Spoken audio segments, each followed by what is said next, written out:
In a world where a nobleman's sins were whispered like folklore and a woman's defiance could hang her, Elias Ashcombe had lived untouched by consequence. The second son of Baron Aldrich Ashcombe, he had been raised on privilege and expectation, but not accountability. In the manor halls of Eastmere, his indulgences were not shamed, but quietly applauded. A different girl in every market town, a scandal hushed with coin or charm. And if a stable boy took the blame, or a washerwoman lost her place, what of it? Boys would be boys. And noblemen? They were allowed to be gods. He was beautiful too, that kind of careless, smirking beauty that made forgiveness come too easily. Golden brown hair, eyes that seemed always amused. He was 29 and had never been told no in a way that stuck. Not by his parents, not by the church, not by any woman whose name he bothered to remember. But 8 months ago, one girl had said no. A peasant girl in a pale cloak at the village market. She hadn't bowed, hadn't curtsied, hadn't blushed. She had met his gaze like an equal. No, like someone who saw straight through him and walked away. And now, on a cold spring afternoon, as Elias rode along the outer woods of his uncle's estate, the sky a low sheet of pewter above the treetops, he saw her again. She was crossing the old barn path. Her hood was down. The wind caught strands of her hair, wheat blonde, unbrushed. She held a basket half covered with linen, a girl like any other. And yet, he pulled the reins without thinking. The horse slowed, then stilled. She didn't look up. "You," he said. She turned at the voice, her eyes calm, assessing. "My lord," she said, nothing more. He swung down from his saddle, boots landing soft in the dirt. His smile came like instinct. "You remember me. I remember you tried to buy a pear by asking if it was as sweet as the merchant's daughter," she said, unblinking. "And that the merchant's daughter blushed before realizing you weren't speaking to her." He laughed aloud, genuinely delighted. "So you do remember." "I remember fools," she said. "They make the world louder." He circled a step closer, eyes flicking over her. "Tell me your name this time, or must I guess again?" She didn't answer, just turned, as if to continue walking. "Wait," he said. "What do peasants say of love? Does such a thing exist in your world?" She paused. When she turned back, her eyes had changed. Something colder, clearer. "Love?" she said quietly. "It is the only hunger that feeds itself by longing, the only pain we pray returns, and if it's real, it kneels for no one." The words struck him, not gently. He took a step forward, then another. She backed away, one foot retreating in the damp earth, but not fast enough. In a moment, he was there, seizing her by the arm. She gasped, "Let go!" And then his mouth was on hers. It was not gentle. It was not kind. It was the kiss of a man who had never been denied. Her hands pushed at him, but he held for one stunned, heated moment. Longer, then pulled back, just enough to look at her. "Strawberries," he murmured. "Unexpected." She slapped him, not hard, but firm. "Enough. You forget yourself, my lord." "No," he said. "I remember myself all too well." She straightened her shoulders, chin lifted. "I could hang for less." He shrugged. "No one would believe you." She stared at him, shocked, then something else. Disgust, yes, but deeper still, the bitter understanding of how the world worked. "I've heard of you," she said. "The one who laughs at sermons and sleeps through confession. The one who breaks girls and calls it a joke. You don't believe in anything but your own appetite." He smiled. "And yet here we are." She turned sharply. "You are everything that's wrong with men like you. And you," he said softly, "are everything that doesn't fit where it should." He mounted again, gripping the reins. "No one would believe you," he repeated. "Truth isn't truth from a peasant's mouth.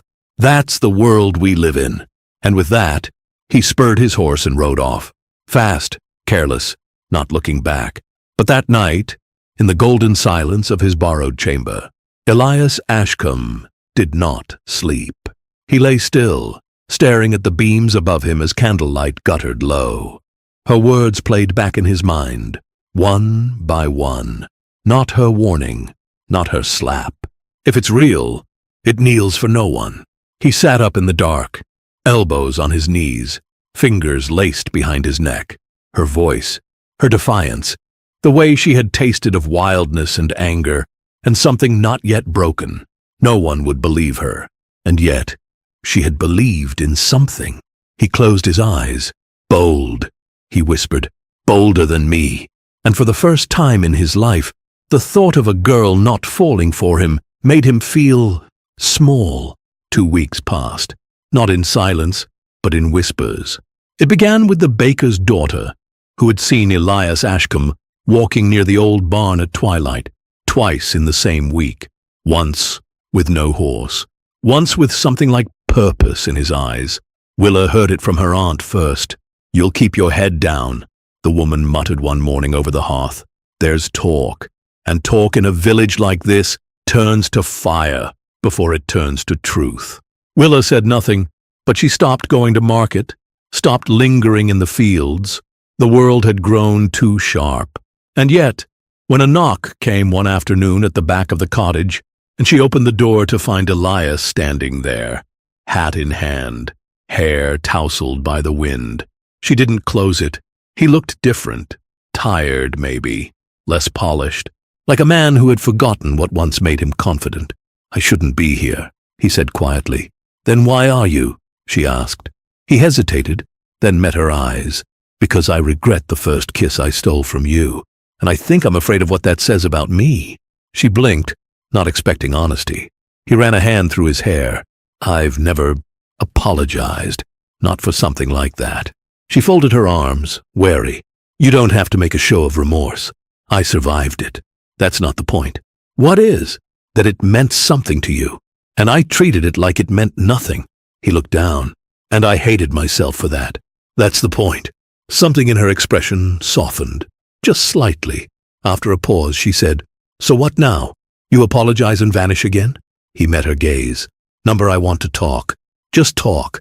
There's a place near the old well, quiet, away from mouths. Tomorrow night, say yes." She said nothing, but the next night, she came. The clearing was quiet, the grass still slick with spring dew, the moon caught like a coin in the branches above. He was already there, sitting on a low stone, elbows on his knees, waiting. When she stepped into the moonlight, he stood. No words at first, just silence, the kind people carry when they don't want to say the wrong thing. And then, slowly, they spoke, of things that didn't belong to other people. Not gossip, not titles. He told her about his brother, dead in a skirmish across the channel, and how the house had never felt quiet since. She told him about her mother, gone after childbirth, and how she still woke with the phantom sound of her voice some mornings. They talked about things neither of them meant to say, and as the night deepened, the distance between them shrank. There was a moment, after a laugh, after a quiet breath, where their faces drew close. The air between them changed. He leaned in but stopped. So did she. They stood like that, the space between them trembling, but no kiss came. Instead, Elias reached out, slowly, and pulled her into a hug, not one of possession, one of something softer, a kind of preservation. Her arms, after a beat, went around him too. They held each other in the dark like two people who didn't know how to be soft with anyone, but had just found someone they could be soft with.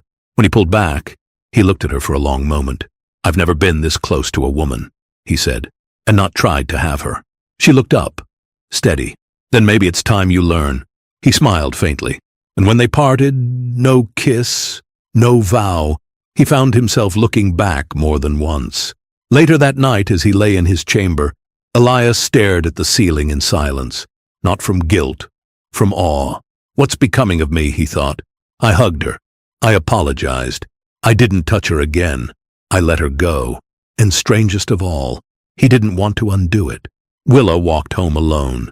The wind tugged gently at her cloak, and the grass along the path swayed like it too, held secrets. She said nothing aloud, but inside, something churned. He had hugged her, and she had let him. Worse still, she had wanted more. Not a promise, not a hand in marriage, just a kiss, a real one, the kind she'd heard about, read about in old books passed between girls, the kind with flushed cheeks and stolen breaths and no one else watching. She'd never been kissed before, not properly, and for one foolish, breathless moment she had nearly leaned in. Now, walking beneath the stars, she could still feel the shape of his arms around her. "Maybe next time," she whispered, hardly aware she'd said it aloud. "Just to know." Then she caught herself, stopped, walking. She couldn't afford to think like that. Not her. Not here. She wasn't a lady of court with silk gloves and lenient fathers. She was a peasant girl who scrubbed pots and hauled pails and had no dowry worth more than a goose. He wasn't for her, and she wasn't for him. But even so, what would it be like? She walked the rest of the way home with her lips pressed tightly together, not to keep warm, but to keep from wishing. It had been nearly a month since their first quiet meeting at the well, and since then, Elias had snuck out nearly every night, never telling anyone, not his uncle, not the staff, and certainly not the woman in violet who had begun asking questions in clipped tones behind closed doors. But he didn't care. He rode through the woods without escort, tethered his horse far from the path, and walked in silence to the old barn, the well, the abandoned grove near the stream, anywhere she might appear. Sometimes they spoke, sometimes they just stood, arms around each other, not needing words, and he never tried to kiss her again, not once. He would hold her, breathe her in, and when she brought him strawberries, always strawberries, he'd laugh softly and say, "You remembered," and she'd smile like it was the only time she could.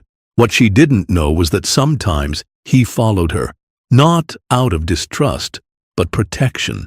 He'd leave his horse behind and walk quietly, shadowing her as she cut through the woods or crossed the ridge alone, never seen, but always near when the sun dipped too fast or the path turned too dark.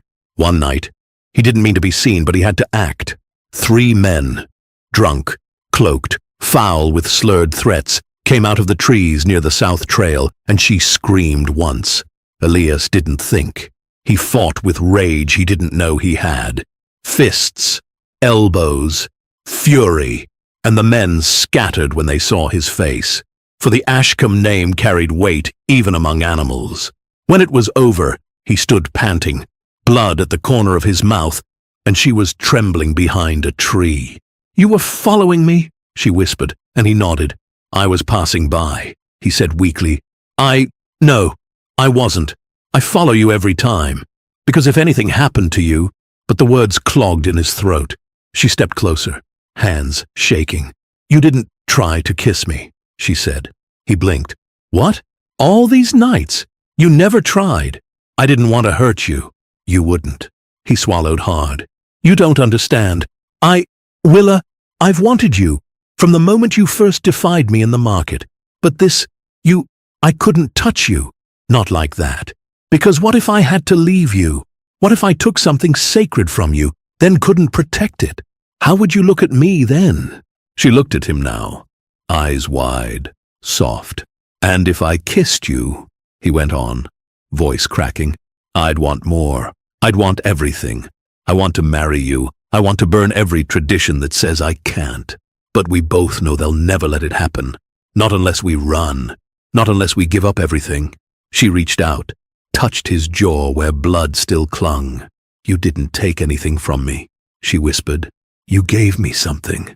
He closed his eyes, and then, finally, she leaned in, and he didn't stop her. Their lips met, slow at first, searching. It wasn't hunger. It was recognition, a soft ache blooming into something too big for either of them. They didn't speak as he took her hand and led her to the barn. Inside, the air smelled of hay and old wood, moonlight spilling through a broken slat, and he laid his cloak on the ground. No one undressed in haste. No part of it felt like a secret. When he touched her, it was reverent, as if memorizing her skin, and when she touched him, it was with quiet trust, as if saying, "I see who you are now." They moved slowly, like 2 people afraid to wake from something real, and when it was over, They lay tangled in silence. She reached into her satchel beside her and pulled out a few small strawberries, placing one at his lips. He laughed gently. "You really do love these." "I always have," she whispered, "since I was a child." He held her close, and this time he kissed her, not like a man who had conquered something, but like one who had finally come home. Outside, the wind passed through the trees like a breath, and inside the old barn, two hearts made a vow the world would never hear. But the stars did, and they did not forget.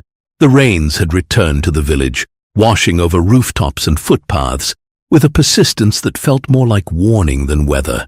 The sky stayed grey, as though mourning something it could not name, and beneath that sky, tucked in the dim back room of a peasant's cottage, Willa Rain sat with her hands folded over the growing curve of her belly. She hadn't told Elias. How could she? He hadn't come. It had been nearly 3 weeks since she last saw him. 3 weeks of silence, of aching, of mornings spent staring at the hills where his horse used to appear. Her aunt had begun watching her more closely, saying little, but seeing everything. And in the village, the whispers had begun to grow roots. "Did you hear? Look how she walks. Slow, tired. She never goes to market now." Not everyone knew the father's name. Some guessed. A few knew. But only her aunt had the nerve to speak it aloud behind closed doors. "Elias Ashcombe?" she had asked one morning, voice tight as a bowstring. "The nobleman's boy?" Willa hadn't answered. She didn't need to. That day, Elias had ridden from Eastmere. The sky had been clear, the wind sharp. He had seen no one, spoken to no one, only galloped through the trees like a man outrunning something unspoken. But when he returned that evening, his father was waiting. The Baron and the Baroness sat in the parlour with Lady Rosamond, the room too quiet, the hearth too still. Elias entered still dusty from the road. His father did not look up. "You will tell me this is all nonsense." Elias stopped, eyes narrowing. "A girl," the Baroness said, "in the village. Rumors say you've been seen near the old barn. With her. More than once." Lady Rosamond adjusted a bracelet she hadn't earned. "They say she's fair, blushing, not the sort to be alone with a man." Elias looked from face to face. He had not planned to lie. Not truly. But something in their tone, their hunger to uncover scandal, made the words tighten in his throat. His father's eyes locked with his. "Do you know her?" He paused. Just a moment. Then, "No." The Baron narrowed his eyes. "Speak clearly. Is she yours?" I said no. Lady Rosamond tilted her head, amused. "They say you've been sneaking off after supper. I rather hoped it was for something romantic." Elias gave a short laugh, but it sounded like a knife scraping glass. "You think I'd ruin myself over some peasant girl? I don't sleep with rats." The room chilled. His mother blinked slowly. The Baron folded his hands. Rosamond arched a brow. "Is that what this is about?" Elias continued. "You think I've fallen for some skirt who smells of sheep and wet earth? Gods! You think I'd chain this family over that?" His voice was harder now, cutting, more than denial, erasure. "I don't even know her name. And if I did, I still wouldn't admit to touching her. Not when the stench of her would cling for days." The Baron gave a satisfied nod, though even he looked vaguely uneasy. The Baroness said nothing, lips pursed. Rosamond laughed once, low and cruel. Elias turned and walked out before they could see the colour drain from his face. He did not sleep that night. He sat alone in the dark of his chamber, fire low, the window open to let in the cold. And for the second time in his life, Elias Ashcombe cried, not tears of guilt, not even shame, but a grief so sharp, so physical, that it struck through his ribs like a hammer. His chest burned, his jaw locked, his throat constricted until it felt like he might die just holding it all in. When the sobs came, they were raw, ragged. He hunched forward like a man being crushed from within. It hurt, truly, bodily hurt, the kind of pain that made him clutch at his chest and gasp, and only when the tears finally broke, wet, hot, blinding, did the pain ease, like a boil lanced, like breath returning to a man who'd been drowning. He wept because he had denied her, because he had to, because he still loved her. The servants were told he was sick. He took a fever, the steward said. Best not disturb him. But the maids saw. They always did. The food trays came back untouched. The sheets remained unwashed. His boots unmoved. Lady Rosamond came to call 3 times. Each time, she was told he was sleeping, and each time, the lie tasted sourer. Willa did not know what had happened, only that he had stopped coming. Every evening for weeks, she had prepared, combed her hair, walked to the old barn where they used to meet, always at the same hour, near sunset, when the wind would still and the sky would blush, but he never came. One day, the rains returned. Her aunt told her not to go, but she went. She stood beneath the overhang, arms wrapped around herself, cloak soaked through within minutes. She waited, first 1 hour, then 2, then 4. He didn't come. When she returned, her lips were blue, her fingers shaking. Her aunt stood in the doorway with arms crossed. You waited for him. Willa said nothing. In the rain, no less. And you carrying his child. She looked up, startled. Her aunt didn't blink. Yes, child. I know. I'm not blind, just tired. Tired of watching good girls lose themselves for men who think their name is worth more than a promise. Still, Willa said nothing. Her eyes were glassy, too tired to defend herself. Her aunt stepped closer, voice rising. You love that man more than your own life, Willa. And now you're with child. No ring, no word, no future. You gave him everything. And what did he give you? Nothing but silence. You should have looked among your own. There are plenty of good-hearted boys in this village who'd have thanked God for a fair girl like you. Willa's lip trembled. Why him? Her aunt whispered now. Why bring a man like that into your life to torment your soul? Willa didn't answer. She didn't know how. Her aunt softened. She stepped forward, cradled her cheek. But what's done is done. And I'll not let them take you, you hear? If the church comes knocking, I'll strip naked and pretend to be a witch. Willa blinked. Don't laugh. I'll curse every chicken in this village with a lazy egg if I have to. My goodness, child. Sometimes in times like these, we laugh. Otherwise, we drown. And Willa laughed. Just once. A broken hoarse sound. Her aunt kissed her brow. You're not alone. Not while I have breath in me. That night, Willa didn't sleep. She lay awake, listening to the rain claw at the roof. Outside, the church bell tolled once. Not for her. Not yet. But it would. She knew it. And when it did, she would stand. Not because she was strong, but because she had no choice. She turned on her side, curled her arms around the life growing inside her, and whispered the name of the man who had once held her like she was something worth saving.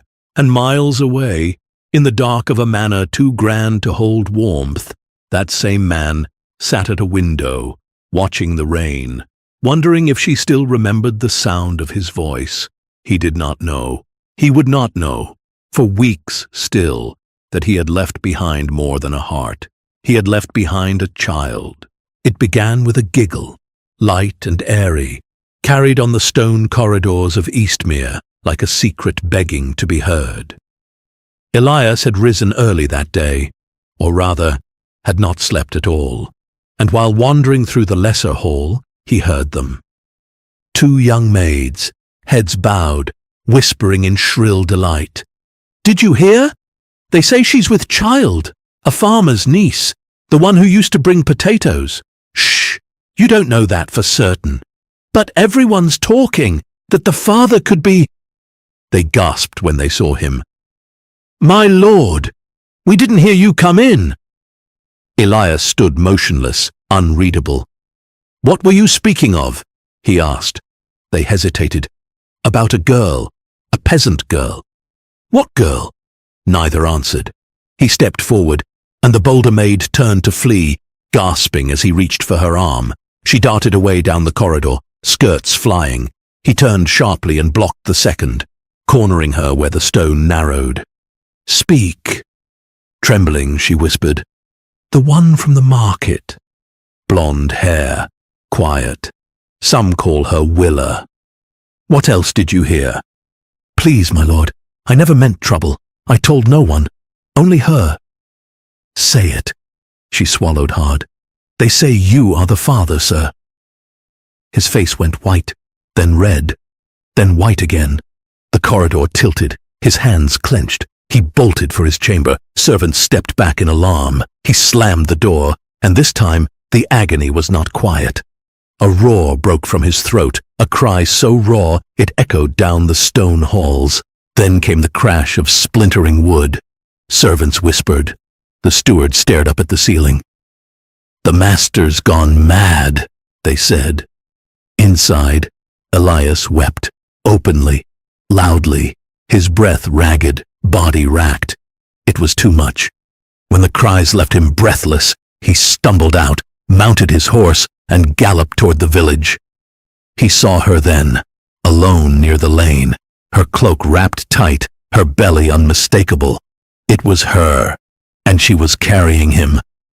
He dismounted and strode to her, heads turned. The blacksmith, the baker's wife, the old woman by the well, everyone stared. "What are you staring at?" he barked. "Did you see a ghost?" They turned away. Willa saw him and quickened her steps. "Willa, wait!" But she didn't. She walked faster, not from fear, but pain. He reached for her. She flinched. "Don't. Please, let me explain." "Explain what?" she said. "That I imagined it? That I'm only a girl with too many dreams and too little sense?" He stood stunned. The street emptied. The wind shifted. And she walked away, alone.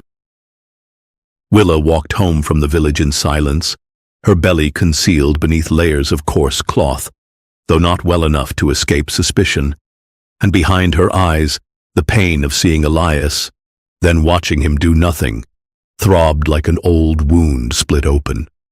She entered the cottage with hands trembling, only to find her aunt already back from market, face drawn with panic, whispering that the priest's housekeeper had spoken of summoning Willa for public penance, and without hesitation they set off, determined to face him before the town could brand her like a criminal.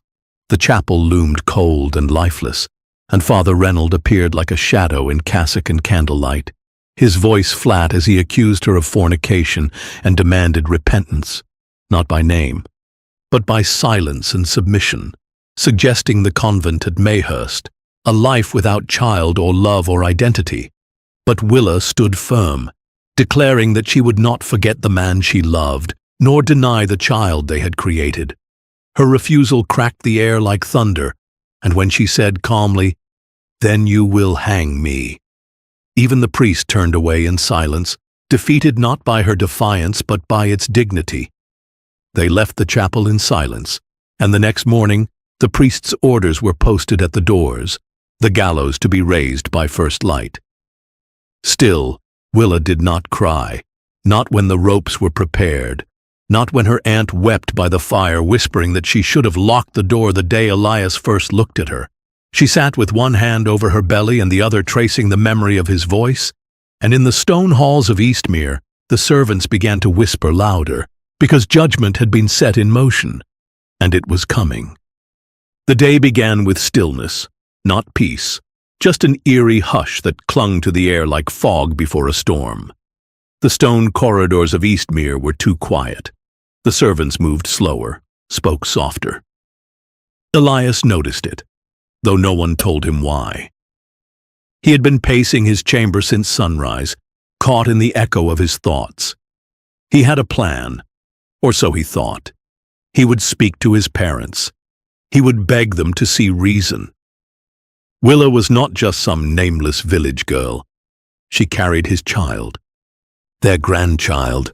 Perhaps with the right words, he could convince them to lift her status. Perhaps she could be made a lady. There were ways, quiet titles, gifts from the crown. He knew it would cause scandal, but scandal could fade. A life lost would not. He still believed he had time. Then came the voices. 2 male servants outside the west stairs, speaking in low tones as they polished the brass handles. They say she was a virgin, one said, never been touched before him. Aye, replied the other, and now she'll swing for it, poor thing. Elias stopped breathing. His heartbeat roared in his ears. The priests ordered the gallows built by first light, one added. They'll make a spectacle of it. Can't have bastards born from sin. The cloth fell from Elias's hand. He didn't ask. He didn't wait. He stormed through the halls like a man possessed. Maids shrank against walls. Footmen turned their eyes. He reached his parents' chambers and burst through the doors without knocking. Mother, he growled, breathless. You are part of this? You would sit here and let them butcher your grandchild. The Baroness turned from the window, pale. Elias, don't lie to me, he said, voice cracking. You knew, you all knew, and you said nothing. His father rose. Lower your voice. You forget yourself. No, Elias spat. I remember exactly who I am. I am the man who ruined a girl because you taught me I could. And now you'd let her die to protect your bloody name. Silence fell. His mother's lip trembled. For the first time in his life, Elias saw her truly shaken. They'll hang her in the square, he said, voice low now. She's with child, with our blood, and you will not stop it? She looked away. I loved her, he whispered. I still do. I would give everything for her. If you let them do this, I will never forgive you. Not in this life, not the next. His father opened his mouth, but Elias was already gone. Out the chamber, down the stairs, through the stables. The gallows were already being hammered into place. He would not let it stand. Back in the chamber, the Baroness stood frozen, one hand clutched to her chest. She turned slowly to her husband, her voice thin and stunned. She is with child. His child. The Baron stiffened. Surely that cannot be. You saw his eyes, she said. His voice. He has never loved anyone. Never. We've matched him with daughters of lords, ladies of court, and he has never once fought for a soul. Until now. The Baron's jaw tightened. It changes nothing. It changes everything, she snapped. Do you not see it? This is our blood. This is our only grandchild, our only chance for one. Aldrich is gone. There is no other heir. If we lose Elias... She moved fast, sharper than she had in years. Send word to the magistrate now. Tell the priest to stay his hand. No one moves until we arrive. You would what? Travel to the gallows? Her husband asked. I would tear it down myself if it keeps our son alive, she said. And if saving that girl is the only way to save him, then by God, I'll rewrite the laws myself. She turned to the maid standing in the doorway. Saddle the carriage. Now and send a rider ahead. Tell them. Hold. Everything. Until the Baroness of Eastmere arrives. The wheels of change had begun to turn. The chapel square was heavy and grey, with a dampness in the air that clung to the skin and made the bones ache. The kind of day that felt like a warning, as villagers gathered slowly, uneasily, near the unfinished gallows that stood beneath the bare limbs of a winter tree, its frames slick from night rain. And though Willa had not yet been brought forth, the boards creaked beneath the carpenter's hands, and the rope hung ready, coiled like a viper waiting for breath.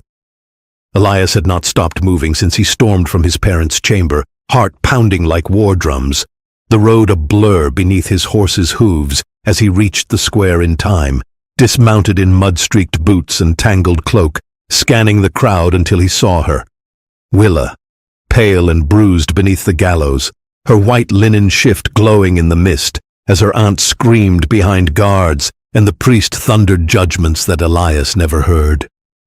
He pushed past them all and dropped to his knees, voice raw as he cried, "Take me instead," confessing before the world that he was the father, that she carried his child, that he would not let her hang while he still drew breath, defying the priest's call for justice with trembling defiance. "If that makes me damned, then let me burn for love." Gasps filled the square, and from the carriage arrived the Baroness, pale, shaken, but unyielding, as she declared, "There will be no hanging. She carries the blood of Eastmere." And after a breathless pause, the Baron nodded, raising his hand. And with that, the executioner stepped back. The gallows remained unfinished, and Willa wept, not from fear, but from the impossible weight of being saved. The gallows were dismantled by nightfall, plank by plank, as villagers watched in solemn silence, and word spread faster than the hammer could fall. By sundown, even distant farms and noble manors knew that Elias Ashcombe, son of the Baron, had knelt in the mud and begged for the life of a peasant girl carrying his child. Willa was escorted home, not in chains, but not yet free, her aunt gripping her hand the entire way, while Eastmere Manor fell into reverent hush, servants moving as if the walls themselves could shatter from noise, and Elias, pacing endlessly, bore the weight of a truth finally spoken aloud to priest, parent, and crowd. He had no care for inheritance, only for her. That night, his mother came to him without title or escort, and when she asked if he loved Willa, he said yes without hesitation, and she told him to go, to assure the girl who had stood alone in front of death that it was over. So he walked, not rode, to Willa's cottage beneath the grey sky, and when she opened the door, pale and shaken, he entered not like a nobleman, but a man in awe of forgiveness. He thanked her aunt in a whisper, knelt to no throne but the hearth, and told Willa simply, "I don't know what happens next, only that I don't want to face any of it without you." When he placed his hand gently on her belly and called the child ours, she leaned into him, and in that moment, fear fell away, and only a fragile, daring hope remained between them, the beginning of something new. As Elias was about to leave Willa's cottage, the sound of carriage wheels stopped him in his tracks. Parked just off the path stood an Ashcombe carriage, the family crest faintly glinting on the lacquered door. The figure who stepped down was not his father, but his mother. She approached with quiet grace, her posture softened by emotion, her cloak wrapped tightly against the wind. Elias turned, startled, and said nothing as she met his gaze, then passed him with a glance full of unspoken resolve. She reached Willa's cottage and knocked once. The aunt answered the door first, eyes narrowed, protective, but the Baroness bowed her head slightly and spoke with quiet dignity. "I've come to see the girl who changed my son," she said, "and to meet the woman brave enough to face death without bending." Willa stepped into view, pale and wary.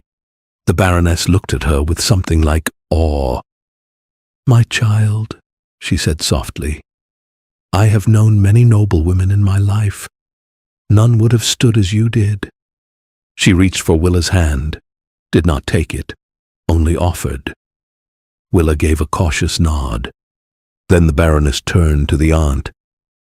"There is one more step, not at Eastmere, at court." The journey to court was long, the kind of journey made only once in a lifetime. Willa wore her aunt's best cloak. Elias wore his house colors, reluctantly. He had never felt more like a stranger in his own garments. The palace was cold stone and gold trim, all gleam and spectacle. Every step echoed, every corridor whispered. They were brought before a panel of nobles, lords, ladies, men and women who looked at Willa like something they'd scraped from the heel of a boot. But Elias stood tall. "I come not to beg," he said, "but to inform. This is the woman I love, and this is the child she carries. My child." Gasps, murmurs. A judge raised a brow. "You ask us to legitimize a union between a nobleman and a peasant?" Elias nodded. "Number I ask you to witness the moment a man stops being a coward." The court went still. Then, unexpectedly, the Queen's voice rang out, gentle, clear. "Let them be married," she said. Let us see for once if love can redeem more than it destroys." And with that, the chamber broke into confusion, but the record was signed. The wedding was to be held in the chapel at Eastmere. Not a grand affair, no parades, just love, made legal. The court had ruled, but Elias had not yet said the words that mattered. He waited until Willa had returned to the new cottage, modest, quiet, and nestled at the edge of Ashcombe Land. It wasn't much, but it was warm, dry, and far from wagging tongues. Elias had arranged it himself, privately, ensuring Willa and her aunt had safety without spectacle.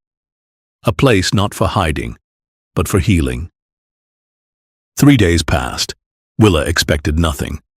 Her belly had begun to show more. She walked with care. Her aunt was mending clothes when Elias came. He did not knock this time.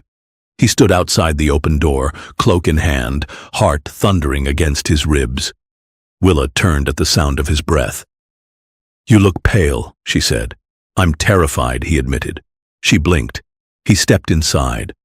Her aunt rose, sensing something, and quietly took her sewing basket to the far room. Elias turned too. Willa, hands trembling. "I thought speaking before nobles would be the hardest thing I'd ever do.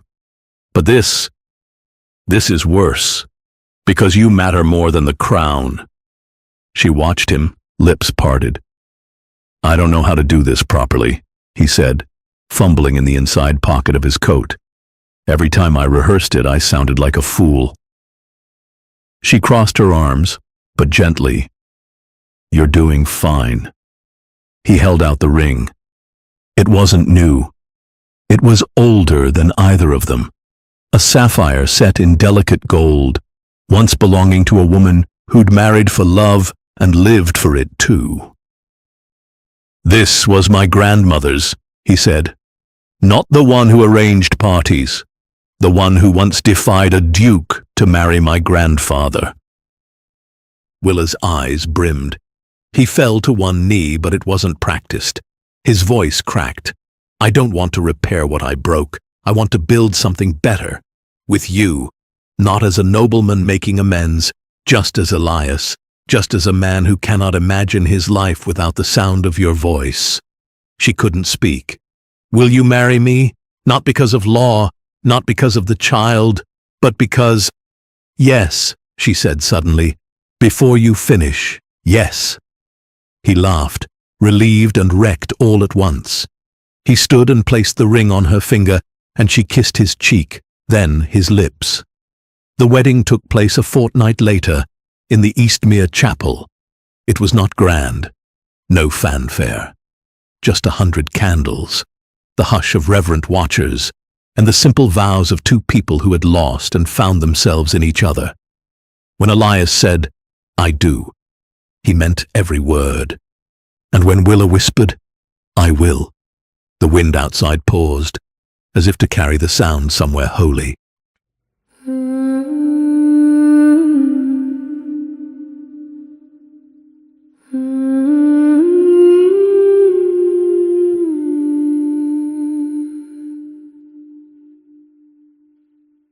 I spoke his name beneath the sky, and now the ground won't let me lie. The wind has turned, a well runs dry, but still I hold the child